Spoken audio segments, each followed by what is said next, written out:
الحمد لله وكفى وسلام على عباده الذين اصطفى أما بعد أعوذ بالله من الشيطان الرجيم بسم الله الرحمن الرحيم والله ولي المؤمنين سبحان ربك رب العزة عما يصفون وسلام على المرسلين والحمد لله رب العالمين اللهم صل على سيدنا محمد وعلى آل سيدنا محمد وبارك وسلم۔ اللہ رب العزت کے ہم پر ان گنت احسانات ہیں، ان میں سے ایک احسان تو یہ کہ اللہ رب العزت نے ہمیں انسان بنایا اور پھر ایمان عطا فرمایا۔ ایمان کا عطا کرنا اللہ رب العزت کی بڑی نعمتوں میں سے ایک ہے۔ پھر رب کریم نے ہمیں نبی علیہ الصلوۃ والسلام کی امت میں پیدا فرمایا۔ یہ وہ سعادت ہے جس کو حاصل کرنے کے لیے پہلی امتوں کے انبیاء دعائیں کرتے تھے۔ اللہ تعالیٰ نے ہمیں بن مانگے یہ نعمت عطا فرمائی۔ ہم جس قدر اللہ رب العزت کا شکر ادا کریں وہ کم ہے۔ پھر اللہ رب العزت نے ہمیں صحت سلامتی والا جسم عطا کیا۔ وہ بھی لوگ ہوتے ہیں جو ماں کے پیٹ سے جب پیدا ہوتے ہیں تو ان کی بینائی نہیں ہوتی۔ یہ بینائی والی نعمت کتنی قیمتی ہے جو اللہ تعالیٰ نے بن مانگے عطا فرمائی۔ ہمارے ایک حافظ تھے، حفظ مکمل کیا تو وہ ملنے کے لیے آئے، اور جب آئے تو کہنے لگے حضرت آج میں آپ سے ایک دعا کروانے کے لیے آیا ہوں۔ میں نے مسکرا کے کہا کہ حافظ صاحب آپ ماشاءاللہ جوان العمر ہیں، حفظ مکمل ہو گیا، اب آپ چاہتے ہوں گے کہ میری شادی کی دعا کر دیں۔ تو جب میں نے یہ کہا تو حافظ صاحب کی آنکھ سے آنسو آ گئے۔ میں بھی بہت سیریس ہوا۔ میں نے پوچھا حافظ صاحب کیا ہوا؟ کہنے لگے حضرت دعا یہ کروانا چاہتا ہوں کہ جس ہستی کو میں اپنی ماں کہتا ہوں آج تک میں اس کا چہرہ نہیں دیکھ سکا، آپ میرے لیے دعا کر دیں کہ اللہ مجھے ایک مرتبہ بینائی دے دے، میں ماں کا چہرہ تو دیکھ سکوں۔ اس وقت احساس ہوا کہ اے کریم آقا، آپ نے ہمیں جو بینائی والی نعمت عطا فرمائی یہ کتنی قیمتی ہے، اور ہم اس نعمت کو مس یوز کرتے ہیں اور غیر محرم کے اوپر استعمال کرتے ہیں۔ کتنے لوگ ہیں جو ماں کے پیٹ سے پیدا ہوتے ہیں اور وہ بچے بہرے ہوتے ہیں، وہ سن نہیں سکتے، اشاروں میں باتیں کرتے ہیں، اور جو بچہ بچپن سے بہرا ہو عام طور پہ وہ گونگا بھی ہوتا ہے، چونکہ وہ سن نہیں سکتا تو اس کی ویکیبلری نہیں ہوتی، وہ بول بھی نہیں سکتا۔ اللہ رب العزت نے ہمیں سماعت بھی عطا فرمائی، ہم بات سنتے بھی ہیں، بات کرتے بھی ہیں۔ پھر دیکھیں انسان کے چہرے پر ناک ایک چھوٹا سا عضو ہے، لیکن اس ناک کے اندر اتنی خوبصورتی ہے کہ اس کے خوبصورت ہونے سے چہرہ خوبصورت ہوتا ہے اور اس کے بدصورت ہونے سے چہرہ بدصورت بن جاتا ہے۔ اللہ رب العزت نے یہ نعمت بھی ہمیں اچھی عطا فرمائی۔ پھر زبان کو دیکھیے، اللہ تعالیٰ نے ہم کلامی کی توفیق عطا فرمائی۔ ہم اپنی فیلنگز کو الفاظ کا جامہ پہنا سکتے ہیں، دوسرے سے بات کر سکتے ہیں۔ مجھے ایک مرتبہ ایک ایسے گھر میں جانے کا موقع ملا جہاں خامد گونگا تھا، بول نہیں سکتا تھا، اس کے 4 بچے تھے۔ تو میں ان کے گھر جا کے یہی سوچتا رہا کہ یہ 4 بچوں کا باپ ہے، اپنی بیوی سے اظہار محبت کرنا اس کو کتنا مشکل محسوس ہوتا ہوگا۔ ہم الفاظ کو کس طرح بنا سنوار کے کہہ دیتے ہیں دوسرے بندے کا دل خوش کرنے کے لیے، اور وہ اپنی بیوی سے صرف اشاروں سے باتیں کرتا تھا۔ اب دیکھیے یہ اللہ تعالیٰ کی ایک نعمت ہے جو اللہ نے عطا فرمائی تاکہ اس زبان کے ذریعے سے ہم قرآن پڑھیں اور اس زبان کے ذریعے سے ہم دین کی باتیں کریں۔ پھر اللہ رب العزت نے ہمیں ہونٹ عطا فرمائے۔ یہ ہونٹ دیکھنے میں چھوٹے سے ہوتے ہیں مگر ان کے اوپر انسان کی خوبصورتی کا انحصار ہوتا ہے۔ اگر ہونٹ بے ڈھنگے ہوں تو باوجود گورے رنگ کے اور باوجود اچھی خوبصورت شکل کے انسان خوبصورت نظر نہیں آتا۔ اگر انسان کے ہونٹ نہ ہوتے تو اس کے دانت یوں نظر آتے جیسا مردہ بکری کے دانت نظر آتے ہیں، انسان کی ساری خوبصورتی ختم ہو جاتی۔ چیز چھوٹی سی ہے مگر اہمیت دیکھیے کتنی ہے۔ اللہ رب العزت نے ہمیں ہاضمے کی نعمت عطا فرمائی، یہ بھی اللہ تعالیٰ کی نعمتوں میں سے ایک بڑی نعمت ہے۔ ایک آدمی کے پاس 100 بھینسیں تھیں لیکن وہ خود بھینس کا دودھ نہیں پی سکتا تھا، اس لیے کہ دودھ کے پینے سے اس کو ایک بیماری ہو جاتی تھی۔ کتنے لوگ ہیں جو لیکوڈ ڈائٹ پہ رہتے ہیں اور سالڈ چیز نہیں کھا سکتے۔ ایک مرتبہ ایک عورت نے مجھے فون کیا، حضرت میرے لیے دعا کریں، میرے معدے میں السر ہے، میں سارے مہمانوں کے لیے اچھے اچھے کھانے بناتی ہوں مگر پچھلے 7 سال سے میں صرف لیکوڈ پہ گزارا کر رہی ہوں، ایک لقمہ بھی میرے منہ میں نہیں گیا۔ ہمیں اللہ رب العزت نے ہاضمے کی صحیح نعمت عطا فرمائی، ہم اپنی خواہش کے مطابق کھاتے بھی ہیں پیتے بھی ہیں، ہمیں چاہیے کہ ہم اس پر بھی اللہ رب العزت کا شکر ادا کریں۔ پھر ہاتھوں کی نعمت اللہ نے عطا فرمائی، یہ کتنی بڑی نعمت ہے جس سے کہ ہم دنیا کے سارے کام کرتے ہیں۔ ایک مرتبہ حرم شریف میں نے ایک بندے کو دیکھا، اس کے دونوں بازو کندھوں سے کٹے ہوئے تھے، تو وہ آگے ہی صف میں بیٹھا ہوا تھا نماز پڑھنے کے لیے۔ عجیب بات کہ میں یہی سوچتا رہا، یا اللہ اس کے دونوں بازو ہی نہیں ہیں، یہ اپنے کپڑے کیسے پہنتا ہوگا، یہ اگر واش روم جاتا ہوگا تو اپنی طہارت کیسے کرتا ہوگا، اللہ جب یہ سوتا ہوگا تو یہ رات کو اپنی رضائی کمبل کو کیسے سیدھا کرتا ہوگا۔ اس کے دونوں ہاتھ نہیں تھے۔ اس دن ایسی عجیب کیفیت ہوئی کہ میں بہت دیر اس بات پہ روتا رہا کہ اللہ آپ نے ہمیں یہ نعمتیں دیں، کاش کہ ان نعمتوں کو ہم آپ کی تعمیل میں استعمال کر سکتے۔ پھر ایسا بھی ہوتا ہے کہ بعض لوگوں کے پاؤں نہیں ہوتے، چنانچہ ایک صاحب کے پاس جوتے نہیں تھے، وہ ظہر کی نماز پڑھ کے جب نکلے تو ننگے پاؤں ان کو دھوپ پہ چلنا پڑا، پاؤں جل رہے تھے اور وہ اپنے دل میں یہ شکوہ کر رہے تھے کہ یا اللہ میں تو تیری نماز پڑھنے کے لیے مسجد میں آیا اور آپ نے مجھے جوتے بھی نہ دیے۔ ابھی ان کے دل میں یہ شکوے کی کیفیت تھی کہ انہوں نے دیکھا ایک نوجوان آ رہا ہے اور اس کے پاؤں ٹھیک نہیں ہیں، وہ بیساکھیوں کے بل چل کے آ رہا ہے، تو ان کے دل پہ چوٹ پڑی اور انہوں نے یہ دعا مانگی کہ یا اللہ میں تو جوتے کی وجہ سے رو رہا تھا اور یہ شخص تو اپنی ٹانگوں سے ہی محروم ہے، کم از کم آپ نے مجھے ٹانگیں تو دیں۔ تو ہم اس چیز کا احساس نہیں کرتے اللہ نے ہمیں کتنی نعمتوں سے نوازا ہے۔ چنانچہ ایک شاکر انسان کو چاہیے کہ اللہ رب العزت کی ان تمام نعمتوں کا شکر ادا کرے، ان اعضاء کو اللہ تعالیٰ کی فرما برداری میں استعمال کرے، شریعت کے مطابق اپنی زندگی بنائے۔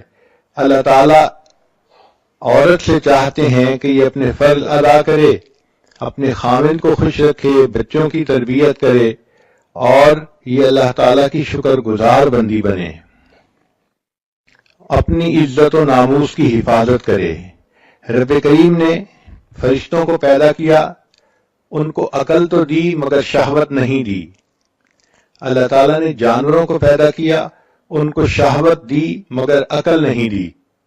انسان کو اللہ نے پیدا کیا، اس کو شہوت بھی دی عقل بھی دی، مگر کام یہ دیا کہ تم اپنی عقل کی وجہ سے اپنی شہوت کو کنٹرول میں رکھو۔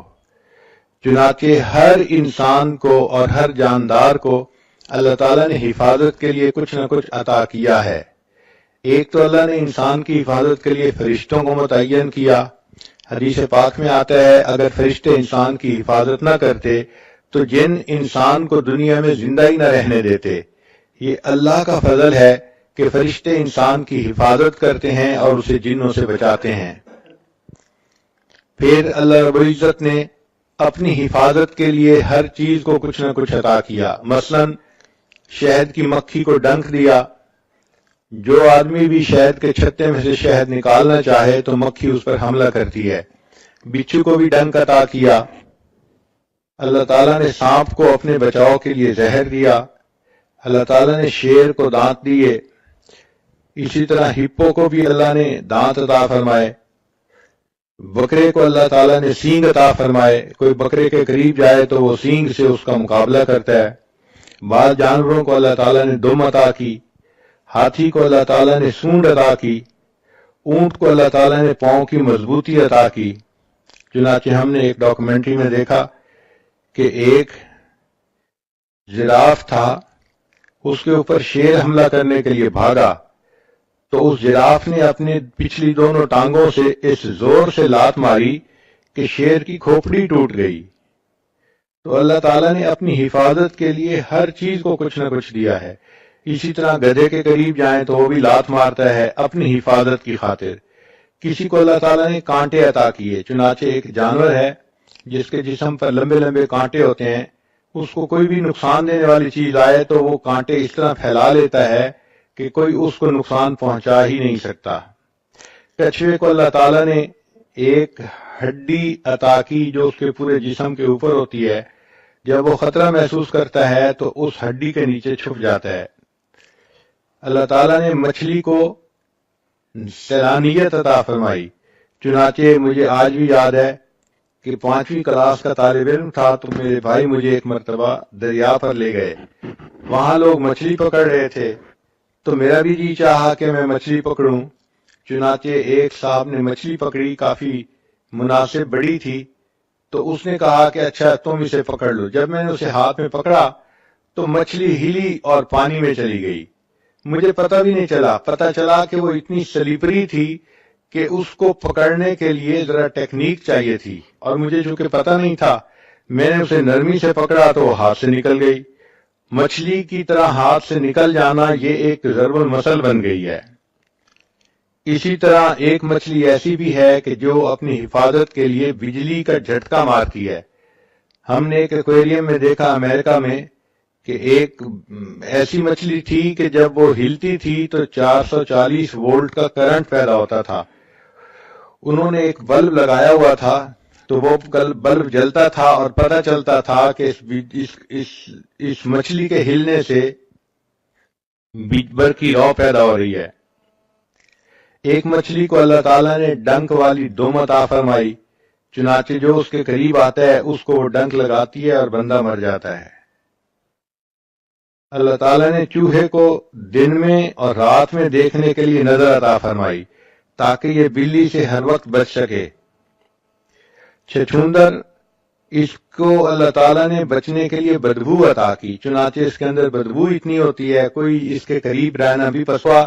کہنے لگا جی کہ اس کی وجہ سے میرے ہاتھ گیلے ہو گئے، تو پتہ چلا کہ مینڈک کا یہ ٹرک ہے کہ جو کوئی بندہ اس کو پکڑتا ہے وہ پیشاب کر دیتا ہے اور بندہ اس کو پھر کنفیوز ہو کے چھوڑ دیتا ہے۔ تو ہر کسی کو اللہ نے اپنی حفاظت کے لیے کچھ نہ کچھ عطا کیا۔ عورت کو اللہ نے اپنی حفاظت کے لیے عقل عطا کی، چنانچہ عورت کو چاہیے کہ وہ اپنی عقل کی وجہ سے سوچے اور اپنی جان اور اپنی عزت آبرو کی حفاظت کرے۔ یہ عقل ایک ڈھال ہے جو انسان کی عزت آبرو کو بچا لیتی ہے۔ جو لڑکیاں عقل استعمال نہیں کرتی وہ بڑی جلدی غیر محرم بندوں کے سامنے شکار بن جاتی ہیں اور ان کا وکٹم بن جاتی ہیں۔ اللہ رب العزت نے عورت کو بہت خوبی دی ہے۔ کوئی مرد اس سے بات کرے، اس کو بہت جلدی پتہ چلتا ہے کہ یہ کس اسٹیشن سے بول رہا ہے یا کس نیت سے بات کر رہا ہے۔ یہ سمجھ اور فہم عطا کرنے کا مقصد یہی تھا کہ چونکہ اس نے اپنی عزت و ناموس کی حفاظت کرنی تھی تو اللہ تعالیٰ نے اس کو اس معاملے میں بہت زیادہ فہیم بنایا کہ اس کو پتہ چل جاتا ہے کہ یہ غیر مرد مجھ سے کیا چاہتا ہے۔ اس لیے فرمایا کہ تم غیر مرد سے بات کرنے کا موقع پیش بھی آ جائے تو تم ذرا روکھے انداز میں بات کرو، آواز میں لوچ پیدا نہ کرو، ڈھیلی سریلی آواز بنا کے بات نہ کرو۔ فَيَطْمَعَ الَّذِي فِي قَلْبِهِ مَرَضٌ، ورنہ طمع کرے گا وہ بندہ جس کے دل کے اندر مرض ہوگی۔ آج کل یونیورسٹیوں کی بچیاں یونیورسٹی میں جاتی ہیں، سروں پہ دوپٹے بھی نہیں ہوتے، خوشبوئیں لگائی ہوتی ہیں اور کپڑے بھی ٹائٹ پہنے ہوتے ہیں، اور وہ یہ سمجھتی ہیں کہ اس طرح ہم دوسروں کو بہت خوبصورت نظر آتی ہیں، اور وہ یہ نہیں سمجھتی کہ اس طرح جو غیر محرم مرد ہیں وہ ہمارے بارے میں کتنی بری سوچ دل میں رکھتے ہیں۔ اور ہیلے بہانے بنا بنا کے وہ عورتوں کو اپنے دام میں گرفتار کرتے ہیں۔ تو عقل انسان استعمال کرے تو اس کے ذریعے سے اپنی شہوت کو کنٹرول کر سکتا ہے۔ رب کریم نے انسان کو یہ نعمت عطا فرمائی تاکہ اس کی وجہ سے اس کی عزت و آبرو کی حفاظت رہے۔ لہذا اب کوئی مرد گناہ کی دعوت کس طرح سے دے، مسکرا کے دے یا میسیجز لکھے یا باتیں کرے، تو ایسی کسی چیز کی طرف التفات ہی نہیں کرنا چاہیے۔ آرزوئیں خون ہوں یا حسرتیں پامال ہوں، اب تو اس دل کو تیرے قابل بنانا ہے مجھے۔ دعا مانگنی چاہیے کہ اللہ تعالیٰ جان، عزت، آبرو کی حفاظت کرنے میں مدد فرمائے۔ ایک بات ذہن میں رکھ لیجئے کہ نفسانی خواہشات کو انسان جتنا پورا کرے یہ اتنا اور زیادہ بڑھتی ہیں۔ ان کو ختم کرنے کا ایک ہی طریقہ ہے کہ ان کو نظر انداز کریں اور ان کے ختم ہونے کی اللہ سے دعا مانگیں۔ جب اللہ سے دعا مانگیں گی تو اللہ تعالیٰ بچا لیں گے۔ اسی لیے حضرت یوسف علیہ السلام نے کہا تھا کہ اے پروردگار عالم، اگر آپ مجھے نہیں بچائیں گے تو میں اس گناہ میں گر جاؤں گا۔ تو انسان اللہ سے دعا مانگے۔ عورت کو چاہیے کہ عشاء کے بعد 2 رکعت نفل پڑھ کے روزانہ اللہ سے یہ دعا مانگے، اے اللہ میری عزت و ناموس کی حفاظت رکھنا، مجھے کسی ایسی مشکل میں گرفتار نہ کرنا کہ جہاں میری عزت کو خطرہ ہو۔ ہم اللہ تعالیٰ سے مانگیں گے، اللہ تعالیٰ عطا فرمائیں گے۔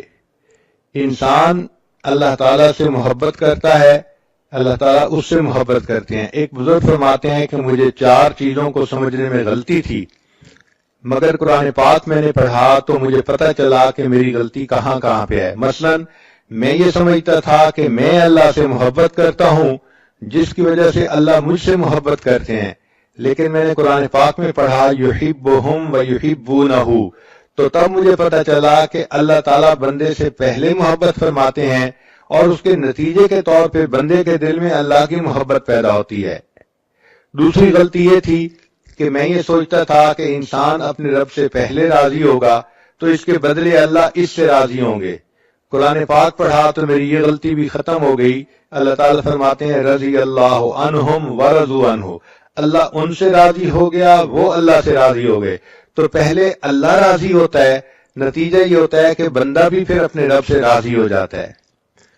پھر ایک بات کہ انسان وہ فرماتے ہیں کہ میں یہ سمجھتا تھا کہ میں اللہ کو پہلے یاد کرتا ہوں پھر اللہ مجھے یاد کرتے ہیں، لیکن قرآن پاک پڑھا تو بتایا وما توفیقی الا باللہ، کہ میری توفیق تو اللہ ہی کی۔ تو ہم جو اللہ کو یاد کرتے ہیں تو اللہ پہلے یاد کرتا ہے، وہ توفیق دیتا ہے، تب ہم اللہ کو یاد کرتے ہیں۔ اس لیے ایک حدیث پاک میں آتا ہے کہ انسان کو اللہ تعالیٰ دن میں جو نعمتیں عطا فرماتے ہیں اس میں سب سے بہتر توفیق یہ ہوتی ہے کہ انسان کو اللہ اپنی یاد کی توفیق عطا فرما دے۔ چوتھی چیز جو فرماتے تھے کہ میری غلط فہمی تھی کہ میں سمجھتا تھا کہ میں توبہ پہلے کرتا ہوں پھر اللہ میری توبہ کو قبول کرتے ہیں۔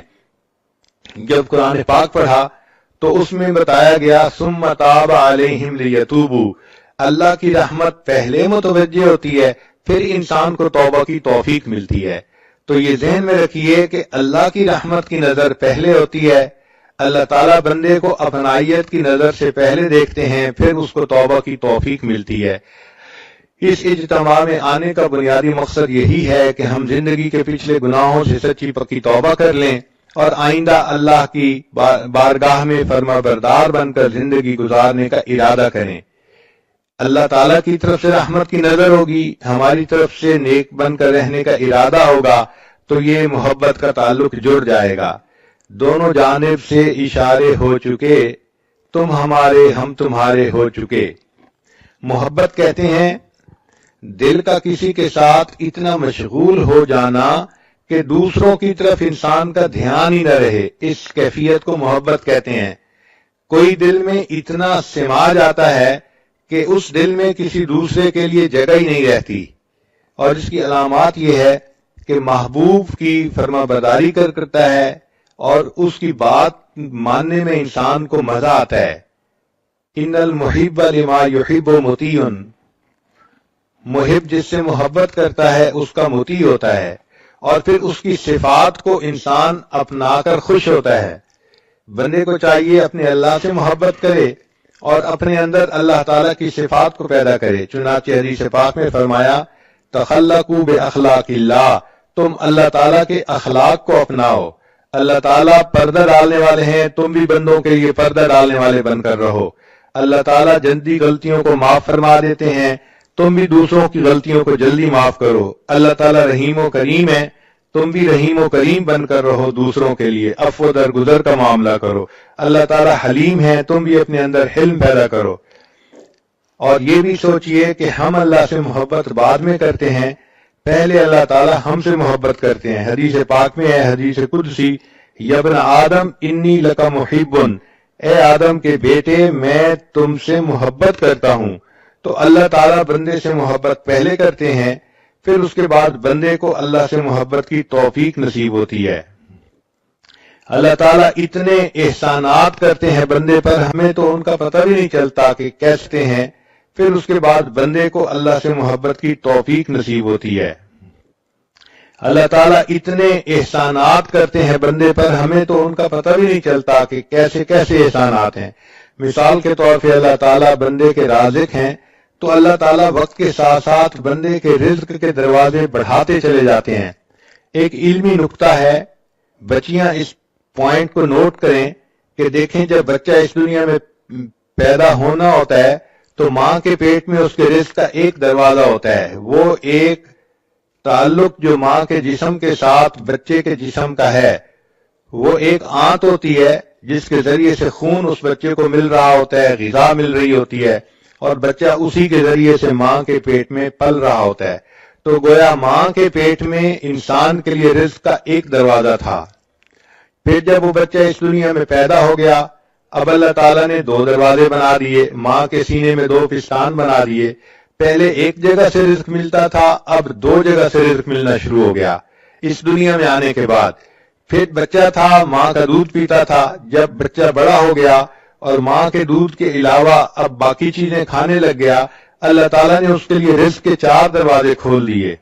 ایک دروازہ لحمیات کا یعنی گوشت کا، ایک اجناس کا یعنی گندم روٹی چاول وغیرہ کا، اور ایک مشروبات کا کہ اللہ تعالیٰ نے انسان کے لیے وہ بھی اسرا، اور ایک ثمرات کا یعنی پھلوں کا۔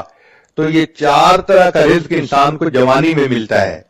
ماں کے پیٹ میں ایک راستہ تھا، جب پیدا ہوا اور بچہ تھا تو سینے سے دو راستے بن گئے، پھر جب بڑا ہوا تو اللہ نے چار راستے بنا دیے۔ اور اگر یہ نیکی کی زندگی گزار کے اس دنیا سے جائے گا تو جنت کے 8 دروازے کھلیں گے، یعنی 8 راستے رزق کے جنت میں اس کو مل جائیں گے۔ تو دیکھیے وقت کے ساتھ ساتھ اللہ تعالیٰ کس قدر اپنی نعمتیں اس بندے پر بڑھاتے چلے جاتے ہیں۔ بندے کو چاہیے کہ اپنے اللہ کا فرما بردار بن کر زندگی گزارے۔ اللہ تعالیٰ بہت رحیم و کریم ہے، وہ بندے کو اپنی نعمتوں میں خوش دیکھنا چاہتے ہیں، اپنے بندے کو محروم دیکھنا پسند نہیں کرتے۔ امام غزالی رحمۃ اللہ علیہ نے لکھا ہے کہ جب بندہ کوئی گناہ کرتا ہے تو اللہ تعالیٰ کی زمین چیختی ہے اور پکارتی ہے کہ اے اللہ اگر آپ مجھے اجازت دیں تو میں اس بندے کو نگل جاؤں۔